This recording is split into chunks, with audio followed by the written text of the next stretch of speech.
You know, when you picture the gears running the world, like the forces dictating the price of your coffee or the rise and fall of whole empires, it's really easy to imagine this giant complex machine hidden in a vault somewhere. Right, yeah. Like some impenetrable fortress of math. Exactly. We assume it's all driven by, dry statistics and people in suits staring at stock tickers all day. Hmm. But what if the actual engine of the world isn't math at all? What if human psychology, the uh, the weird reasons we make the choices we do, and our collective expectations can literally alter reality? It's a pretty wild thought, but it's incredibly accurate. Yeah, and today we are acting as your shortcut to those invisible gears. We're stripping away all the equations and the heavy jargon from an amazing source, Alfred Economics 101, to show you the actual behavioral science of the global economy. And our overarching goal today is really just to ground this stuff, to pull it out of the textbook and look at how these invisible forces dictate your daily life. Okay, let's unpack this. Because right off the bat, we hit a concept that, frankly, feels a little absurd if you live in a modern industrialized nation. Scarcity. It does feel counterintuitive, doesn't it? I mean, when we hear the word scarcity, we usually picture like a barren desert or maybe empty grocery store shelves during a massive blizzard. Yeah, pure physical deprivation. Right. But Alfred Mill makes a rather provocative comparison right at the beginning of his work. He looks at scarcity in America versus scarcity in a place like Somalia. And that's exactly where I had this moment of total pushback while going through the material. I was just like, wait a minute. Oh, sure. You walk into any American grocery store, and there are literally 40 different types of breakfast cereal. At least 40, yeah. There are entire aisles dedicated solely to variations of bottled water. You've got sparkling, mineral, alkaline, fruit infused. It's endless.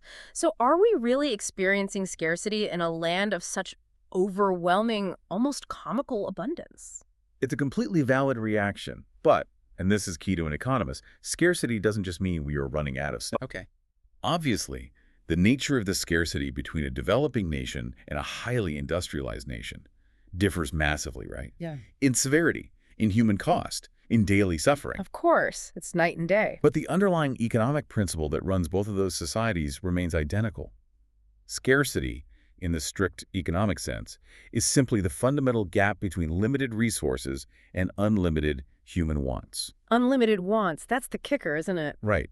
Because even in a society of extreme abundance, your resources are finite. That includes raw materials, labor, factory capacity, and most importantly, time. Time is strictly finite. Yeah, unfortunately. But human desire, that is a bottomless pit. We always want more. We want better healthcare, faster transportation, cleaner energy, newer technology, more leisure time. We want the new phone even if the old one works perfectly fine. Exactly. That persistent, unavoidable gap between what we desire and what is physically capable of being produced, that is the tension that gives birth to the entire field of economics. Economics is really just the study of how we navigate that tension. It's the study of trade-offs. Trade-offs. Okay, so it's not the physical emptiness of a shelf, it's the tension of having to choose. I can't have the 40 types of cereal, a new luxury car, a month-long vacation, and an early retirement all at the exact same time. You literally don't have the resources for it. Right. My resources, my money, and my time are limited. I have to make a choice. And to bring this right down to the individual level, this introduces what might be like the most crucial concept in the entire field, opportunity cost. But yes, if you want to think like an economist, opportunity cost is the very first lens you have to put on. It dictates every single action you take, whether you realize it or not. I was reading through this part, and the way it was explained really hit home for me. So imagine you have a completely free afternoon. Okay. You have 3 options. You could spend that time writing a novel you've been working on. You could spend it teaching a local tutoring class for some extra cash. Or you could just lay outside in a hammock and do absolutely nothing. The choice you make has a hidden price tag, doesn't it? Absolutely it does. The opportunity cost is defined as the value of the next best alternative that you forego when you make a decision. The next best alternative. Right. It's not the sum of everything you didn't do. It's just the very best thing you gave up. So let's say your absolute highest priority, the thing that would bring you the most value, whether that's monetary value or just deep personal satisfaction, is writing that book. Okay. But it's a beautiful sunny day, and the hammock is just calling your name. You choose the hammock. I mean, I usually do choose the hammock, let's be honest. Many of us do. But the hidden cost of that relaxing afternoon isn't just the $0 you made by not tutoring. The opportunity cost is the potential unwritten bestseller. It's the exact value of the thing you didn't do. Oh, wow. When you choose the hammock, you are implicitly saying, the relaxation I am getting right now is worth more to me than the progress on my novel. That honestly makes me look at my weekend plans with a severe amount of anxiety. The hammock time isn't free. It costs a bestseller. It's a heavy burden once you start seeing the world that way. It really is. But that leads perfectly into how economists view human beings. We aren't just, people hanging out in hammocks. Mill suggests that economists model humans as these hyper-rational little mini-computers constantly running what's called marginal analysis in our heads. We are endlessly weighing costs and benefits, and they actually have a word for the output of that calculation: utils. Utils. Yeah, it sounds like science fiction or maybe some kind of weird video game currency, but it's an essential conceptual tool for economists. Totally sounds like a crypto token. Right. But when economists talk about utility, they are talking about satisfaction, happiness, or perceived value. Okay. Since you can't easily measure human happiness in dollars and cents, especially for things that aren't bought and sold at a store, they use this abstract concept of the util to represent the amount of satisfaction a specific choice gives you. There's this really quirky example in the source about swimming laps that clarified this perfectly for me. Oh, the swimming pool example. Yes. Yeah. So let's say you absolutely love swimming. You jump in the pool, and that first lap gives you a massive amount of utils. Let's say 100 utils of pure joy. You feel refreshed, your muscles are waking up. Exactly. The second lap is still great, but maybe it only gives you 80 utils. By the time you're on your 50th lap, your arms feel like lead, you're totally exhausted, and the next lap might actually give you negative utils. You are actively suffering. Yeah, you're just in pain at that point. So the fascinating question here is, how many utils, or translated into the real world, how many dollars would someone have to offer you to skip your next swim? And that right there is marginal analysis in action. Okay. The word marginal in economics just means the next additional unit. When you are in the pool, you aren't making a grand existential decision about whether to be a lifelong swimmer or never swim again for the rest of your days. Right. You're not having a midlife crisis in the shallow end. Exactly. You are deciding in that specific moment whether the benefit of one more lap is worth the energy and time it costs. We do this all day long. Like hitting the snooze button. Precisely. Is the utility, the pure comfort of hitting snooze for 10 more minutes worth the marginal cost of having to frantically rush through traffic and risk being late for your morning meeting? You are constantly calculating your utils at the margin. So if every single choice you and I make is this constant, exhausting calculation of utils, trying to maximize our happiness under the crushing pressure of scarcity, what exactly are the raw materials we have to work with? Because you can't just materialize things out of thin air. Right. We can't just wish our desires into existence. Which brings us to the sandbox we all have to play in, the factors of production. Yes. If you want to produce literally anything in an economy, from a simple cup of coffee to a massive commercial airliner, you need resources. Economists generally categorize these into four main buckets. Land, labor, capital, and entrepreneurship. That's the four. Okay, I need to break these down because I always get one of them completely wrong. Land seems pretty obvious. It's the actual dirt you build the coffee shop on, but it's also all the natural resources, right? Like the water, the oil in the ground, the trees, the copper. Yes, exactly. Land is just a catch-all term for any resource provided by nature. And labor is straightforward. It's the human effort, the physical lifting, and the mental work people put into the job. But then we hit capital. And I really want to clarify this for anyone listening, because the misconception here is huge. Capital is not cash. It is arguably the single most common pitfall for anyone starting to explore economics. When you hear capital on the financial news, you immediately think of money, raising capital, venture capital. Exactly. You picture giant bags of money. Right. But in the strict context of the factors of production, capital means the physical tools, the machinery, the factories, the software, and the infrastructure used to create other goods and services. I love the analogy of the hammer from the source. Cash is just the paper money in your wallet. The hammer you buy with that cash is the capital. Because you can't physically build a house with a pile of dollar bills. Right. You build it with the hammer, the saw, the crane. So capital is the physical stuff that makes the other stuff. Exactly. Money is just a medium of exchange to acquire the capital. And then you have the fourth factor, entrepreneurship. This is sort of the invisible glue that holds the other three together. A risk taker. Yes. It's the human drive, the appetite for risk, the organizational skill required to look at a pile of land, labor, and capital and figure out how to combine them into something society actually wants.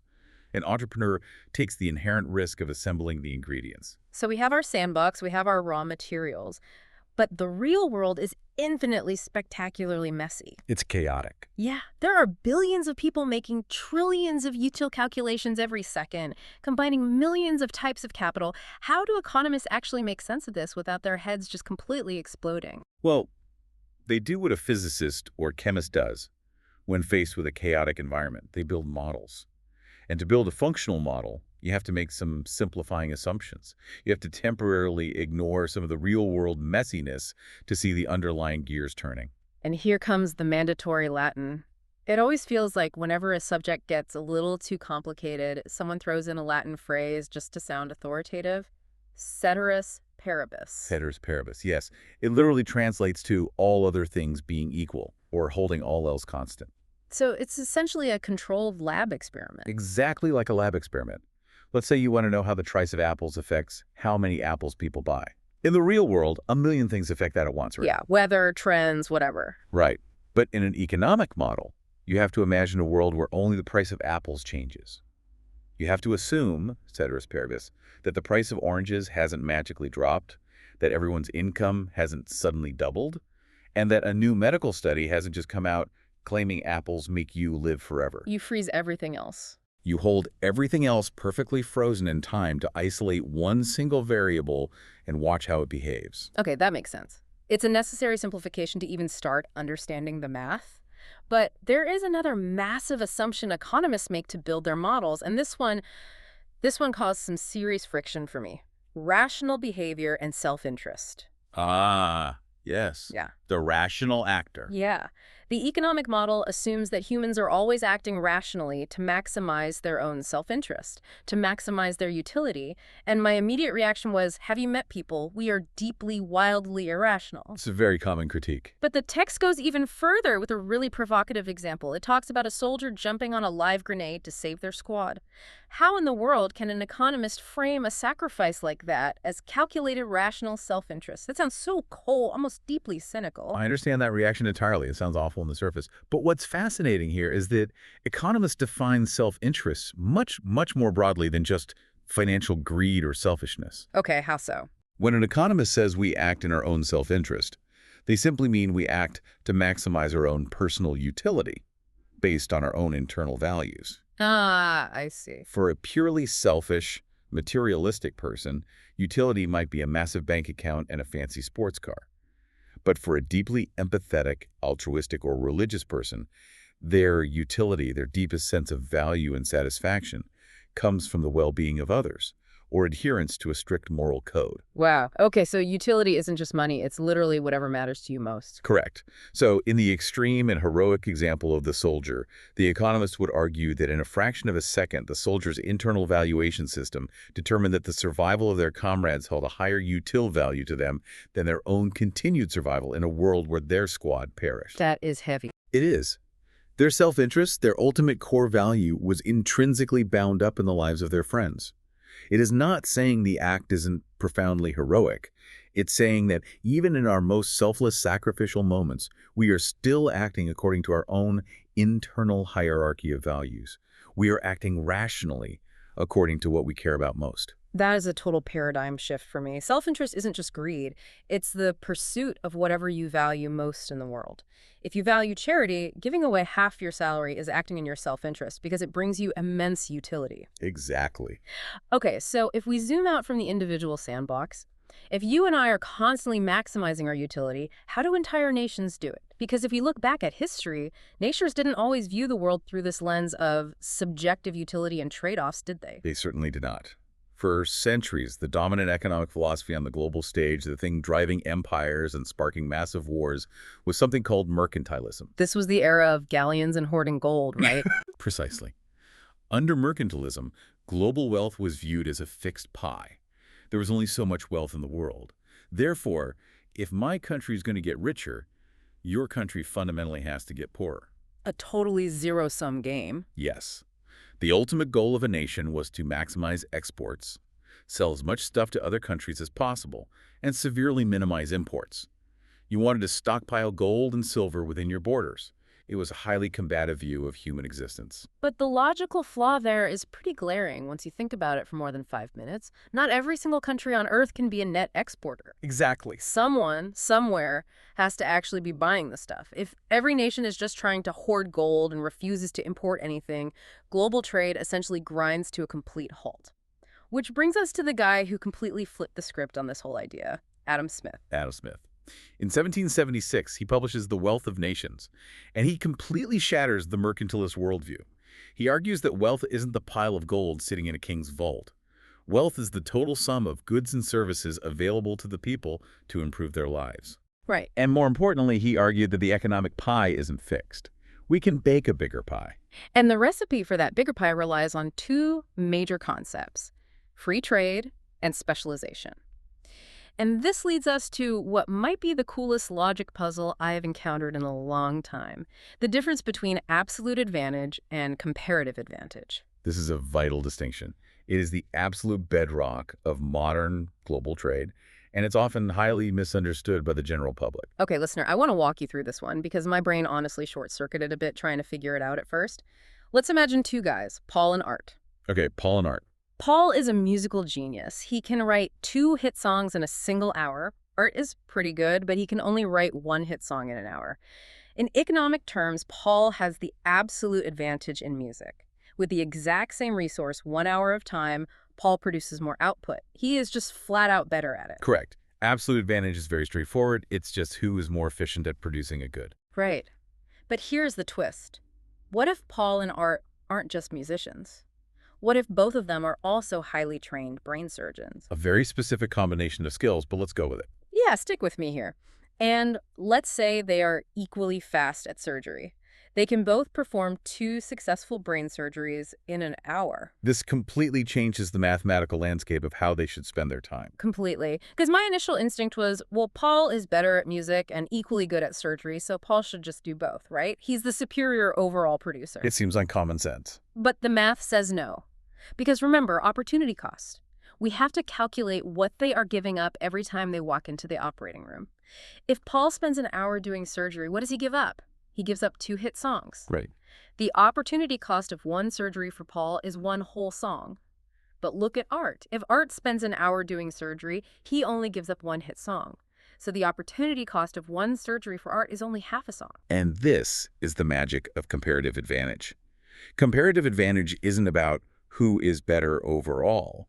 It is strictly about who has the lower opportunity cost. Yes. Art gives up significantly less of his potential musical output to perform a surgery than Paul does.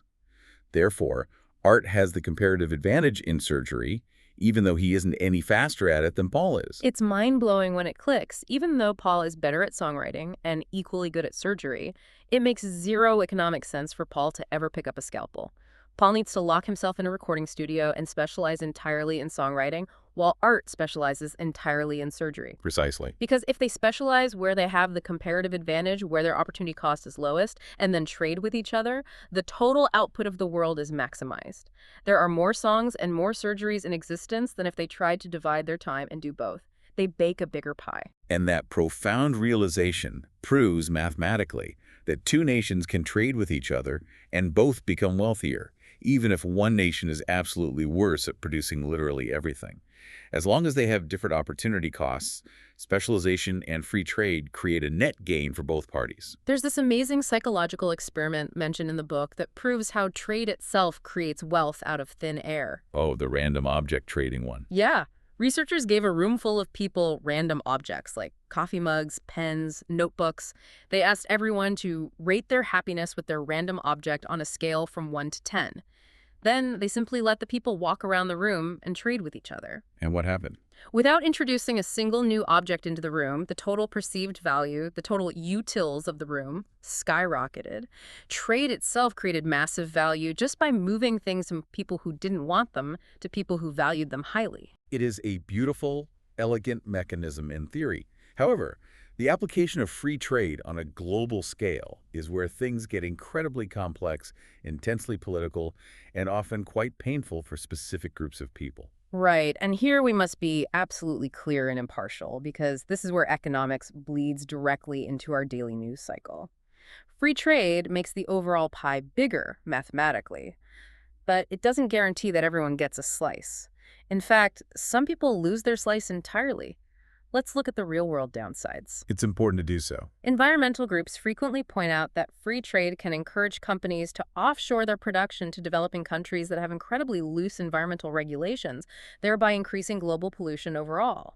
Similarly, labor unions raise very valid, immediate concerns about the human cost. When a manufacturing factory moves overseas to capitalize on a country's comparative advantage in cheap labor, the global economy might become mathematically more efficient, but the local worker in the home country loses their livelihood.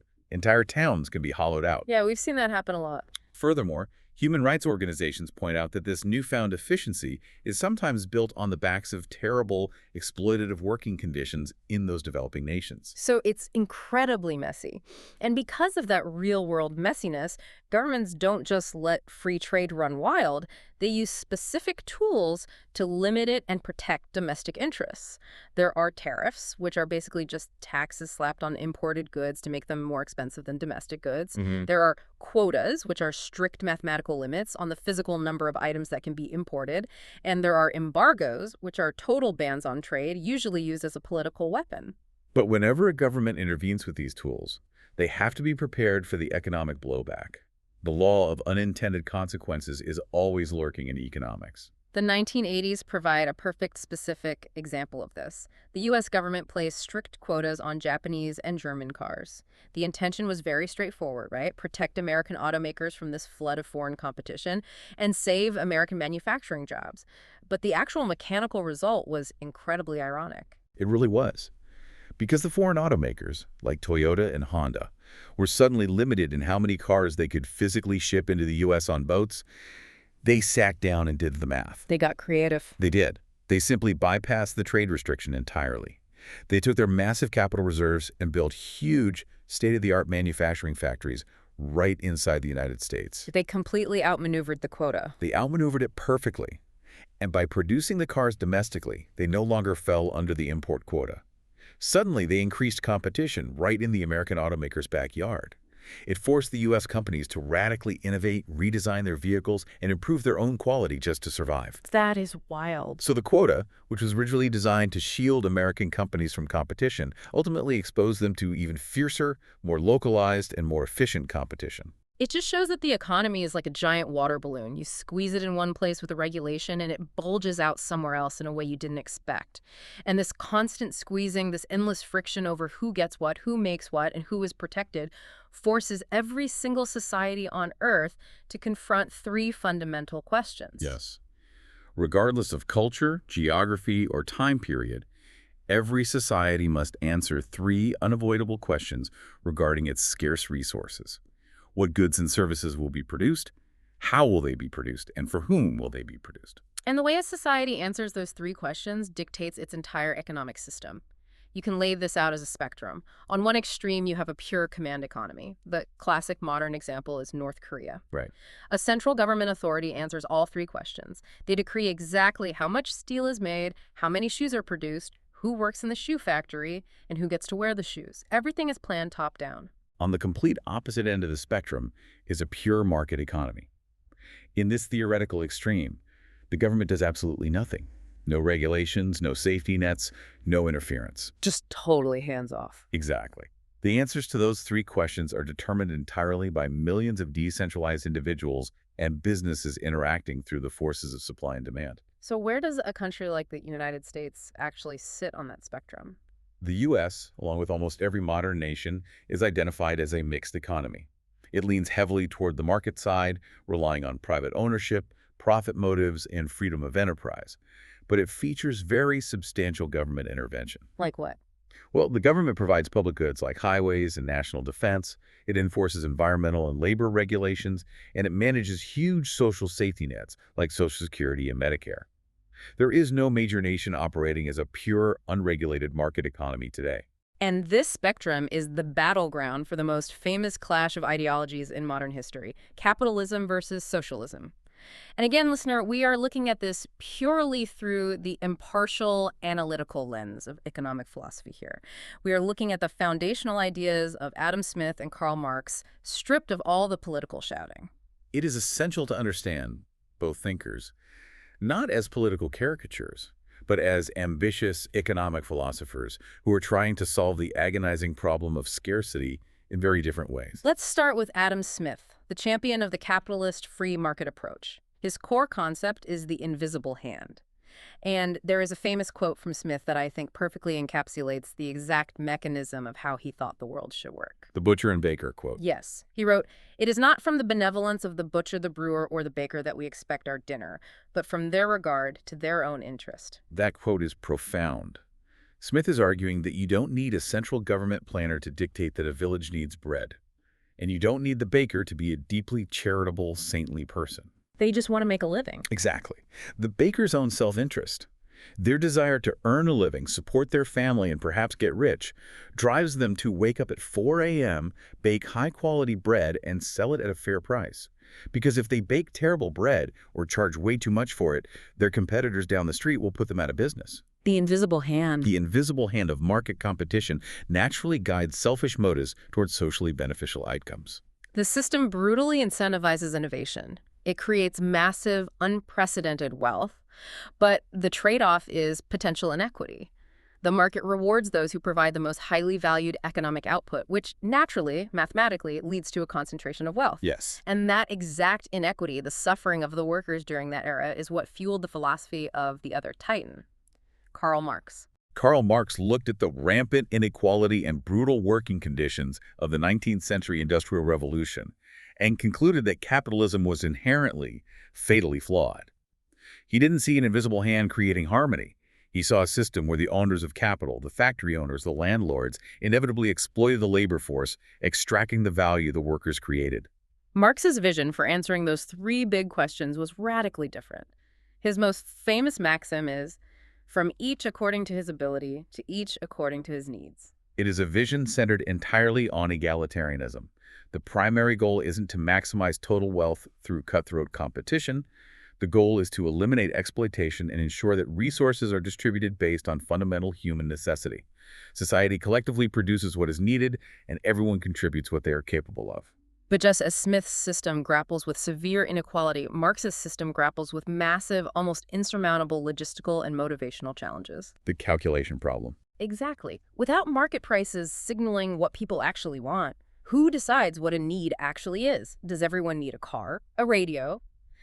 And if we eliminate the profit motive, if the baker gets the exact same reward whether he wakes up at 4 a.m. or noon, how do we reliably incentivize hard work and innovation? It's a fundamental tension. We are left with this eternal tension between the dynamic, wealth-generating, but highly unequal engine of the free market and the planned, egalitarian, but historically stagnant machinery of a command system. And regardless of which system a society leans toward, whether it's Smith's decentralized markets or Marx's central planning, there is one undeniable logistical hurdle that every civilization must clear.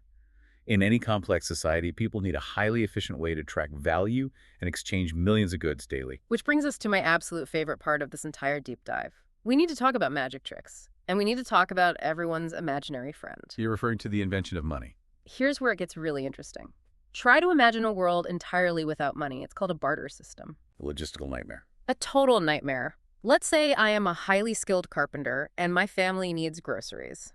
I go to the local grocery store, I fill up my cart with milk, eggs, bread, and vegetables, and I get to the checkout line. I look at the cashier and say, okay, I don't have money, but I can build you a lovely, handcrafted mahogany coffee table. And the grocery store clerk looks at you and says, I already have a coffee table. What I need right now is a plumber to fix the sink in the back room. Right.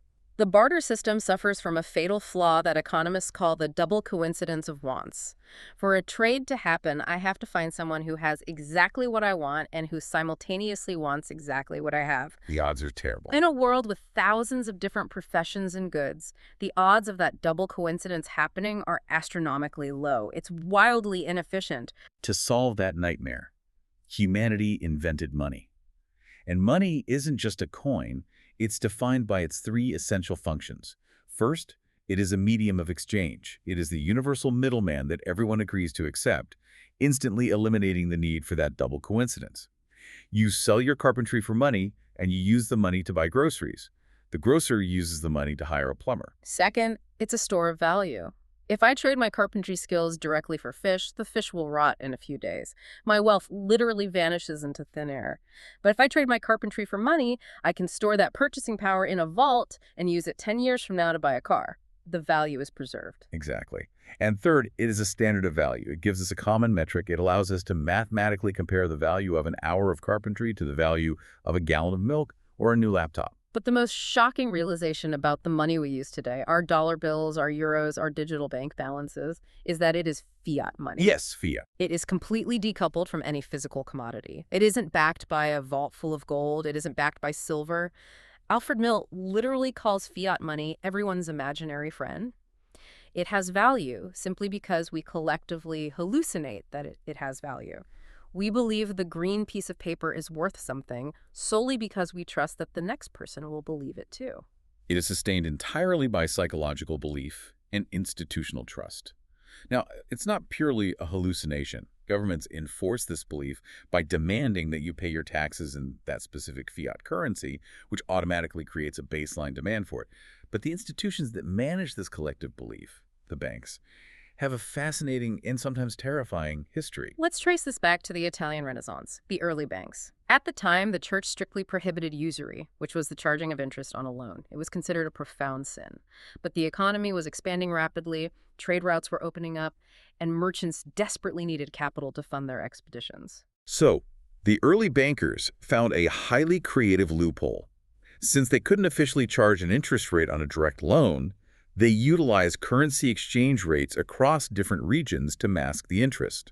They effectively invented complex financial instruments to outmaneuver the regulatory authority of the church. It is one of the earliest examples of financial engineering to bypass rules. But the real magic trick of banking, the mechanism that actually powers our entire modern world today, is something called fractional reserve banking. And listener, if you're driving right now or doing the dishes, I want you to pause and really think about this math. Because if you've never looked into this, it sounds absolutely illegal, like a massive Ponzi scheme, but it is exactly how your savings account functions. The historical analogy of the early goldsmith explains it perfectly. Historically, people would store their heavy physical gold with a goldsmith for safekeeping. The goldsmith would give them a paper receipt for the gold. Eventually, people realized it was far easier to just trade the paper receipts in the marketplace than to constantly go back, withdraw the heavy gold, and hand it to a merchant. The paper receipt effectively became the money. Right.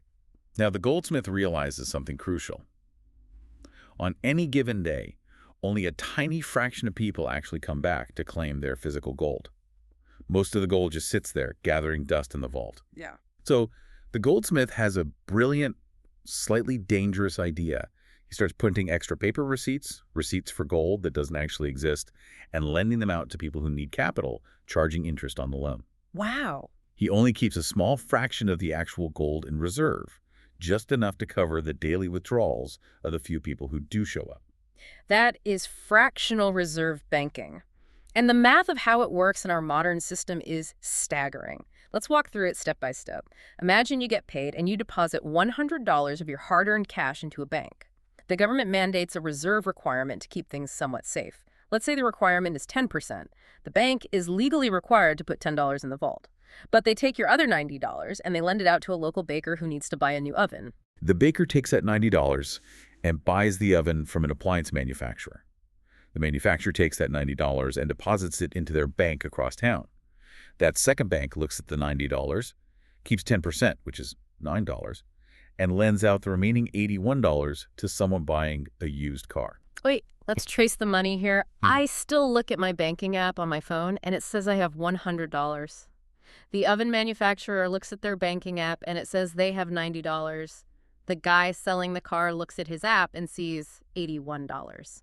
If you add that up, that initial physical $100 bill has magically transformed into $271 of economic purchasing power floating around the city. Yes. The banks are literally creating money out of thin air through the act of lending. They are expanding the money supply. This multiplier effect is the absolute lifeblood of modern economic growth. It is what allows businesses to expand, homes to be bought on mortgage, and new technologies to be funded. It lubricates the entire system. But my pushback is screaming right now. This sounds utterly terrifying. The bank owes me $100, but they only have $10 sitting in the vault. What happens if I, the oven manufacturer, and the car salesman all get spooked, walk into the bank on the exact same afternoon, and demand our cash in full? That is the inherent fragility of the system.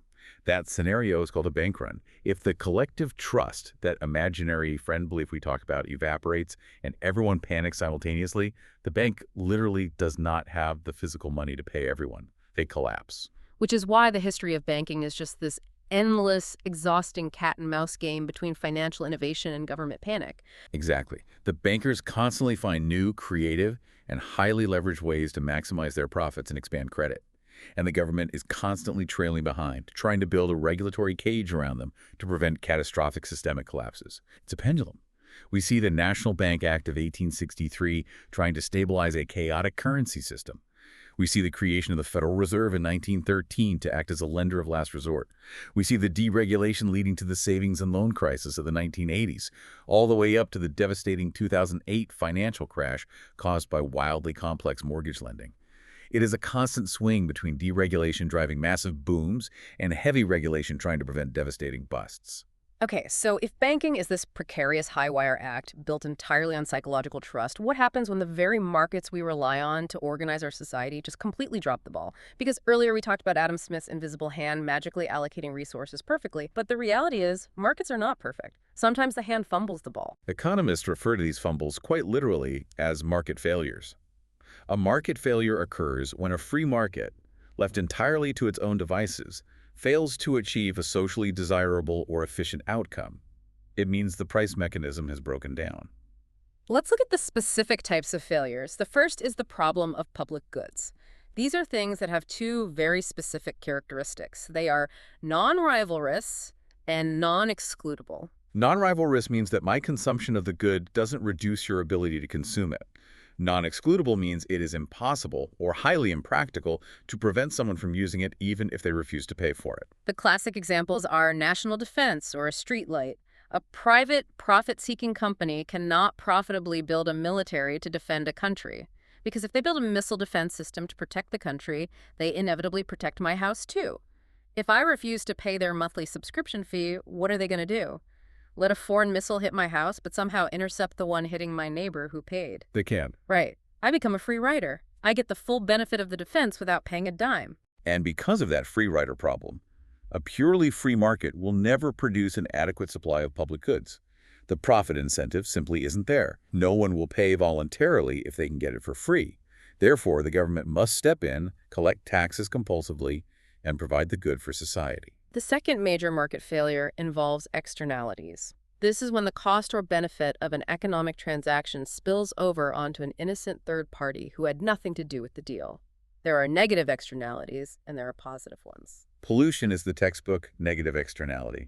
Imagine a factory producing incredibly cheap plastic toys. The buyer gets a cheap product, and a factory owner makes a tidy profit. It seems like a great transaction. But the factory pumps toxic smoke into the air, causing severe asthma in the children of the neighboring town. Those neighbors were not part of the transaction, yet they are paying a steep, very real cost in medical bills and suffering. The cheap market price of the plastic toy does not reflect its true, horrific cost to society. So the market has failed to price the good correctly. It's artificially cheap. In this case, the government usually steps in and taxes the pollution or strictly regulates the emissions to force the factory to internalize that external cost. But then there are positive externalities, which are actually wonderful things that the market underproduces. Take education. When you pay for a college education, you benefit personally. You get a degree, you get a better job, you earn a higher salary. But society also benefits massively from your transaction. You become a more informed voter, you commit fewer crimes, you become a more productive citizen, perhaps you even invent a new technology that saves lives. The whole society gets a massive spillover benefit from your personal investment in yourself. And because society benefits so much, the government wants to encourage more of it than the free market would naturally produce on its own. So they subsidize it. We have public schools funded by property taxes, Pell Grants, student loans. We try to maximize the positive externality. There is a third, very poignant market failure we must discuss. the tragedy of the commons. This occurs when a resource is shared collectively, with no clear private ownership. The open oceans, for example, or a shared grazing pasture in a village. The fishing example is devastatingly clear. Imagine a large lake full of fish surrounded by a village. Every individual fisherman has a perfectly rational self-interest to take his boat out and catch as many fish as possible today before the other guys get them. But if everyone acts purely on that immediate individual gain, they quickly deplete the entire breeding stock of the lake. The fish go extinct. Immediate, rational individual action leads directly to long-term collective suicide. Without mutual agreements, strict quotas, or government regulation assigning property rights, the shared resource is inevitably destroyed. The invisible hand, in this specific case, guides everyone right off a cliff. So reality is messy. Markets fail. There are free riders, pollution, and depleted lakes. But to understand how far off reality is, we have to look at the economist's dream, the idealized, magical unicorn state of the market. You're referring to the theoretical benchmark known as perfect competition. Yes. We can look at a spectrum of market structures, starting with perfect competition. In this dream world, there are thousands of buyers and thousands of sellers. Everyone is selling the exact same, indistinguishable product. Let's use wheat as an example. One farmer's winter wheat is identically matched to the next farmer's. Furthermore, there is perfect information. Every single buyer checking their phone knows exactly what every single seller is charging at that exact second. And finally, there are zero barriers to entering or leaving the market. Anyone can start farming wheat tomorrow. Because the product is identical and information is perfect, no single seller has any power to set their own price. They are what economists call price takers. If the global market price for a bushel of wheat is $5 and a farmer decides they want to charge $5.01, they will sell absolutely zero wheat. Buyers will instantly go to the thousands of other farmers selling at $5. But this leads to a concept that made me stop and literally say, wait, what? Out loud. The concept of long-run equilibrium. In a perfectly competitive market over the long run, economic profits are driven down to zero. Zero. Why in the world would anyone stay in business waking up at 4 a.m. to drive a tractor and farm wheat if they are making zero profit? It sounds totally absurd until you differentiate between two crucial, distinct terms, accounting profit and economic profit. Okay, I want to walk through the bakery illusion because this clarified the math perfectly for me. Let's say you are a high school teacher and you currently earn $60,000 a year. You decide you're tired of grading papers, so you quit your job and open a bakery. At the end of your first year, you calculate your total revenue from selling bread. You subtract the explicit costs, the flour, the rent for the storefront, the electricity for the ovens, and your accountant smiles and tells you that you made $50,000 in profit. You have a positive accounting profit. You have cold, hard cash in the bank. Sounds like a win to me. But an economist looks at your life differently. The economist subtracts your explicit costs, the flour and rent, but they also subtract your opportunity cost, the value of what you gave up to open the bakery. You gave up a guaranteed $60,000 salary. So your economic profit is your $50,000 accounting profit minus your $60,000 opportunity cost. You actually have an economic profit of negative $10,000. Ouch. So I am putting cash in the bank. I feel like a successful business owner, but I am mathematically worse off than if I had just stayed a teacher. Exactly. Now let's reverse the scenario. Suppose the bakery is wildly successful and your accounting profit was $80,000. Your economic profit would be a positive $20,000, $80K minus $60K. In a perfectly competitive market, if word gets out that bakers are making massive positive economic profits, new people will rush into the market. They will quit their jobs and open bakeries. This floods the town with bread, which drives the price of bread down. And as the price of bread drops, my profit shrinks. Yes. Until eventually, the accounting profit drops to exactly $60,000. At that exact point, your economic profit is zero. You're making just enough to cover your opportunity cost. You stay in business because you're doing just as well as you would anywhere else, but there is no surplus profit left to attract new competitors. The market stabilizes at zero economic profit. That is brilliant. The brutal force of competition literally eats away the excess until only the bare minimum survival wage remains. But obviously, most markets aren't selling identical wheat. As we move down the spectrum of market structures, we hit monopolistic competition. This is a much more common reality that we interact with daily. There are still many buyers and sellers, but the key difference is that the products are slightly differentiated. Toothpaste, restaurants, clothing brands.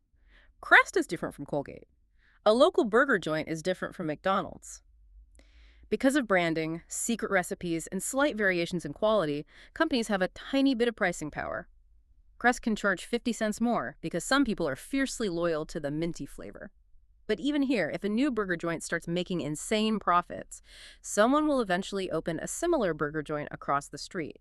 And those excess profits still get competed away over time. But as we continue down the spectrum, competition begins to thin out drastically. We arrive at oligopolies. This is where you only have a few massive, dominant firms controlling the entire space. Airlines are a great example. Cell phone providers. In an oligopoly, the barriers to entry are massive.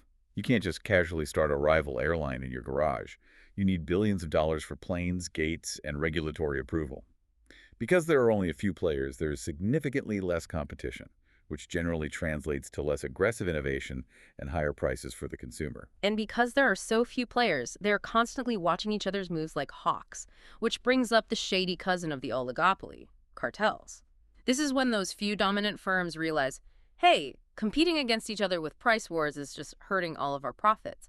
What if we just secretly meet in a smoky back room, agree to stop competing, restrict our total supply, and artificially jack up the prices together? The most famous global example of this behavior is OPEC, the Organization of the Petroleum Exporting Countries.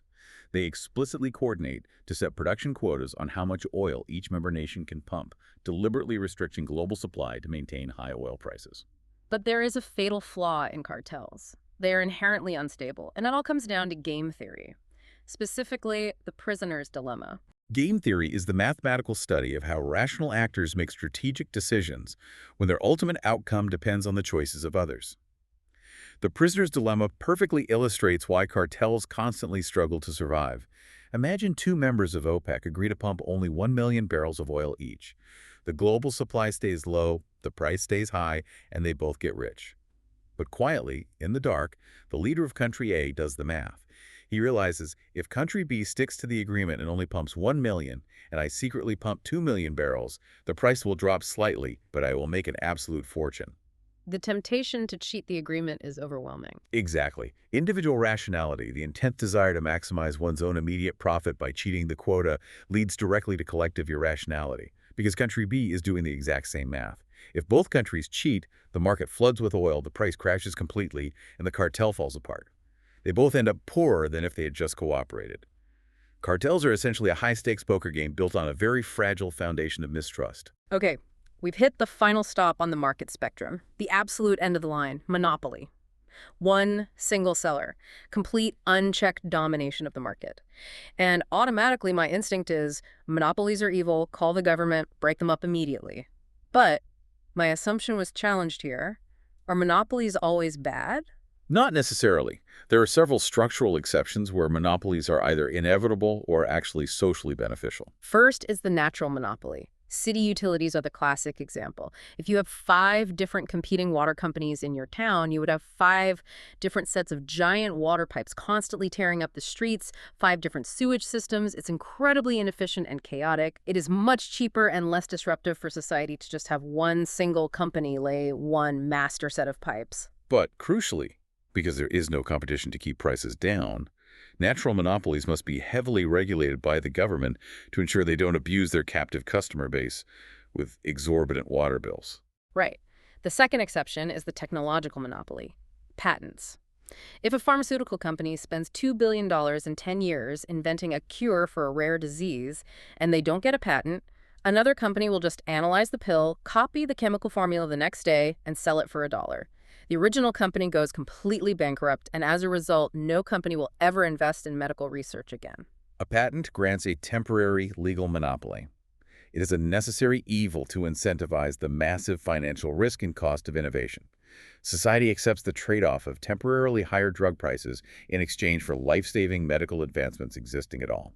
And lastly, the geographic monopoly, the lone gas station in the middle of a 200-mile stretch of barren desert highway. They have a monopoly simply by virtue of location. So while aggressive anti-competitive behavior should always be monitored, the mere structural existence of a monopoly is not inherently villainous in every single context. But because monopolies and cartels and market failures exist, The government is rarely content to just sit back and watch the sandbox. Governments love to tinker, they step in to fix things, but whenever they do, they usually just create a new set of problems.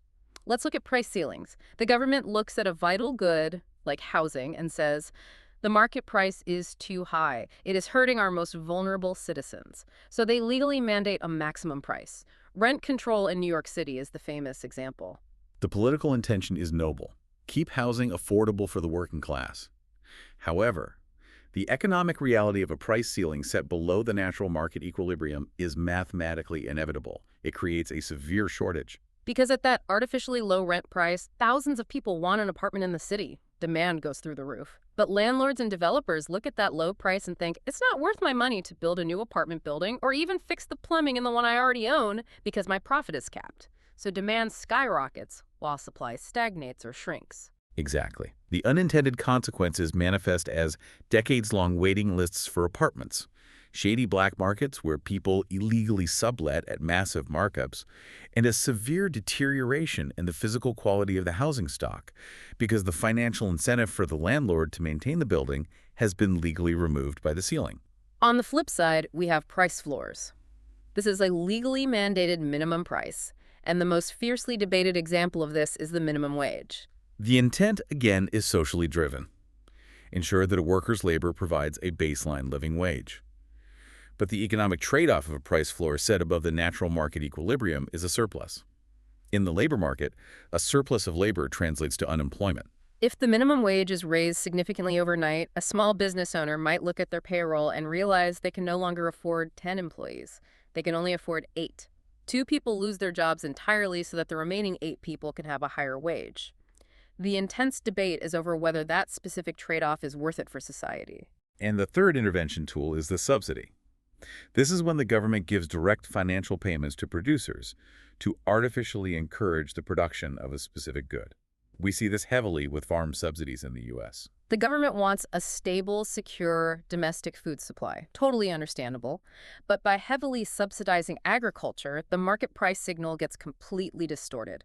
Farmers produce massive surpluses of corn or wheat that nobody actually wants to buy simply because the government is paying them a guaranteed rate to grow it. This leads to massive waste, dumping cheap, subsidized crops on developing nations, which destroys their local farmers, and severe environmental degradation from over-farming land that should have been left alone. If we connect this to the bigger picture, every intervention has a cost. Economics at this level is the study of coldly calculating whether the cure provided by the government is worse than the original disease of the market. Which brings us to the grand finale. We've spent this entire time looking at individual decisions, opportunity costs, and specific markets for wheat or cars. We've been looking closely at the trees. Now we need to zoom out and look at the entire forest. Macroeconomics. Macroeconomics steps away from the individual consumer and the single firm. It looks at the aggregate, massive behavior of an entire national or global economy. And the ultimate scorecard for the forest is GDP, gross domestic product, the total dollar value of all final goods and services produced within a country's borders in a single year. It is the primary metric we use to determine if a national economy is growing or shrinking, but it is vital to point out its severe limitations as a measurement of human progress. Right. GDP measures gross output, but it completely fails to measure well-being. If a country decides to cut down its entire ancient redwood forest to manufacture toothpicks, its GDP shoots up. On paper, they look incredibly wealthy and successful, but they've permanently destroyed their environment. GDP doesn't measure happiness, it doesn't measure income inequality, it doesn't measure the value of a parent staying home to raise a child, it just measures the churn of money. Furthermore, when looking at GDP over time to see if an economy is actually growing, economists must distinguish between nominal GDP and real GDP. I want to make sure I have this right.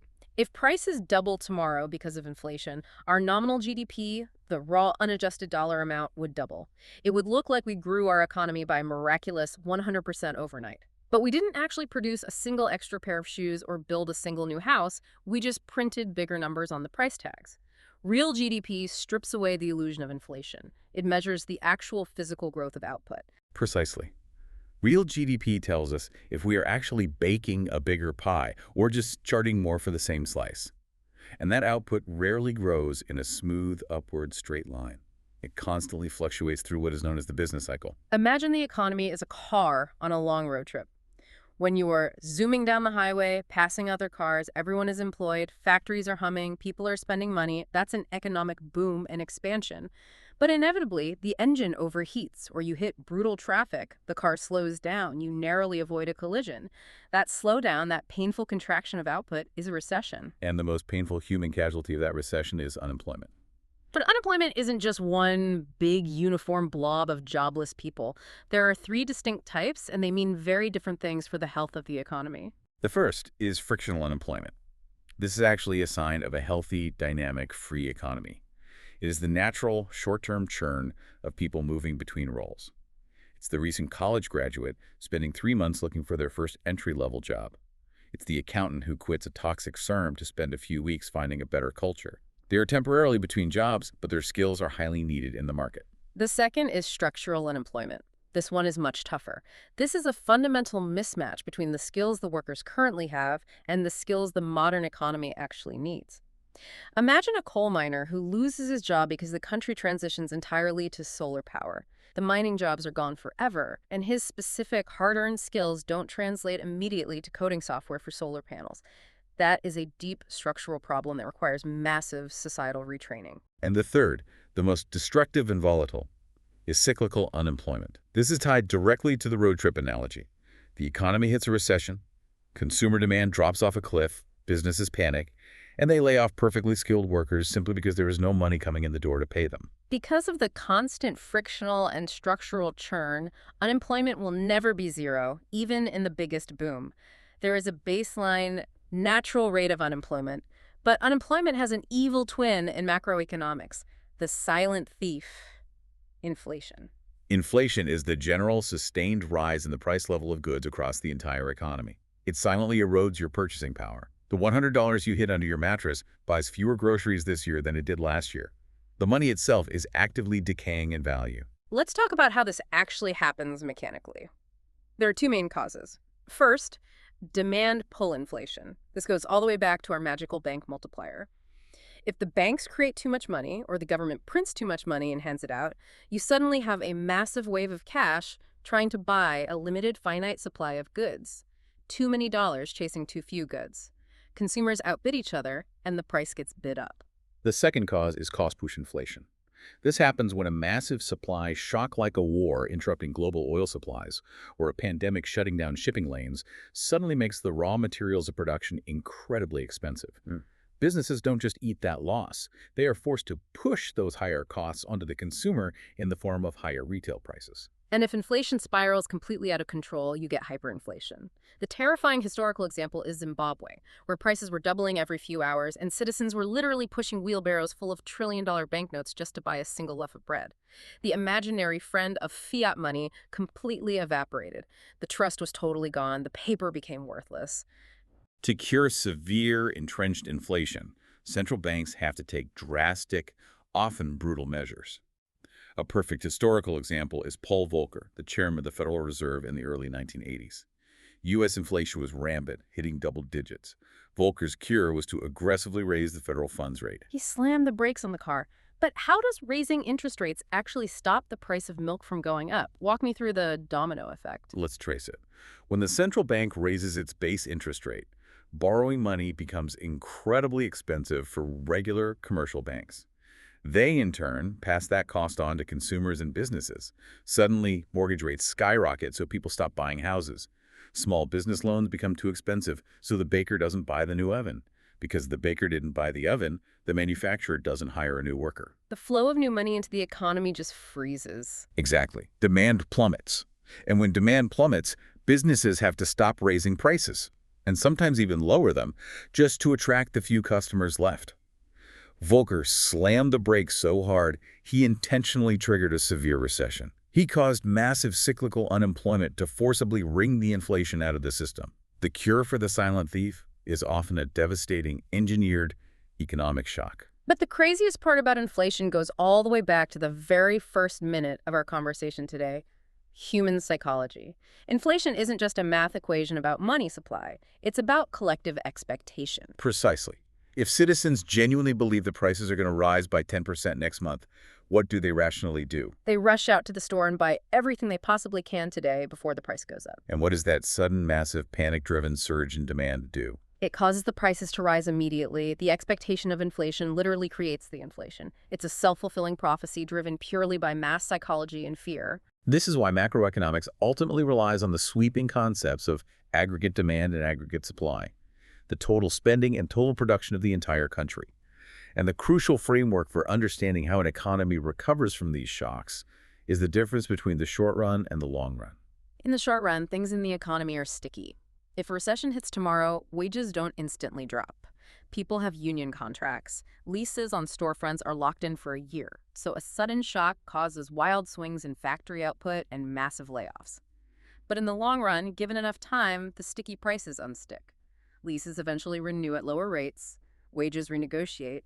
The system eventually processes the shock and adjusts toward a new baseline equilibrium. The entire study of macroeconomic policy, it's essentially the study of how to survive the painful volatility of the short run so that society can reach the stability of the long run intact. So, what does this all mean? We started by talking about the basic, undeniable reality of scarcity. The fact that you and I have to make daily, agonizing choices, sacrificing our relaxing hammocks for our work, calculating invisible utils in our heads just to get out of bed. We've traced how those tiny individual human calculations aggregate up through supply and demand. We've seen how they necessitate the magical, trust-based illusion of fiat money in the banking multiplier. We've seen how they cause perfectly competitive markets to balance beautifully and imperfect cartels to inevitably collapse under the weight of human greed. We've seen how government interventions act like squeezing a water balloon, and how the massive gears of macroeconomics, interest rates, and inflation dictate the wealth and employment of entire nations. We have mapped the invisible machinery of the world. We have. But we are left with a fascinating tension, and I think it raises an important question to leave our listener with. We have spent this entire deep dive looking at aggregate supply curves, calculating opportunity costs, tracing fractional reserve banking, and talking about economic models as if the economy is an intricate, cold mathematical machine. Right, a giant clockwork mechanism. But if fiat money, the very blood pumping through this machine, is just an imaginary friend, sustained entirely by fragile human trust, and if something as devastating as hyperinflation can be caused simply by the collective psychological expectation of inflation, is the global economy truly a mathematical machine at all? Or is it actually just the world's largest, most complex, most volatile mood ring? Oh, wow. And if it is a mood ring governed largely by human panic, trust, self-interest, and expectation, then maybe the greatest economists aren't the ones who are the best mathematicians. Maybe the greatest economists are actually just the best psychologists. That is a phenomenal thought to chew on. When you go back to the grocery store tomorrow and you look at those 40 boxes of cereal, just remember, you aren't just looking at calories and cardboard. You are looking at the culmination of millions of human decisions, psychological desires, opportunity costs, and trade-offs. The X-ray machine of economics doesn't show clean, orderly, broken bones. It shows a swirling, messy, beautiful cloud of human behavior. Thank you so much for joining us on this exploration. Keep exploring, keep questioning the world around you, and we will catch you next time.